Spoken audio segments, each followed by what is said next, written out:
Tokyo থেকে আমেরিকার JFK এয়ারপোর্টে আসলো এক অদ্ভুত মহিলা। সে যখন এয়ারপোর্টে আসে তখন এয়ারপোর্টের অফিসাররা তার পাসপোর্ট চেক করে এবং দেখে সে তরেঞ্জা নামক এক কান্ট্রি থেকে আসছে। কিন্তু বাস্তবে আমাদের এই পৃথিবীতে তরেঞ্জা নামক কোনো কান্ট্রি নেই।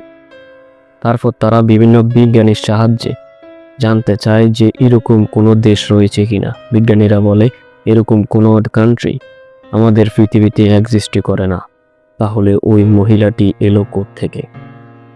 অফিসাররা যখন মহিলাটিকে জিজ্ঞেস করা হয় সে কোত্থেকে আসছে, মহিলাটি একই উত্তর দেয় যে আমি তরেঞ্জা নামক কান্ট্রি থেকে আসছি।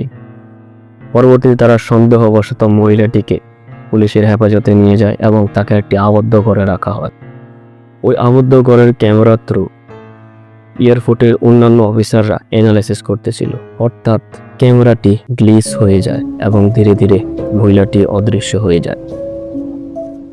আসলে মহিলাটি এলো কোত্থেকে? সে কি টাইম ট্রাভেল করে আসছে, নাকি সে মহিলাটিও আমাদের মতো একই পৃথিবীর অন্য কোনো গ্রহে, মহাবিশ্বের অন্য কোনো গ্রহে সে বসবাস করতেছে? আপনাদের কি মনে হয়?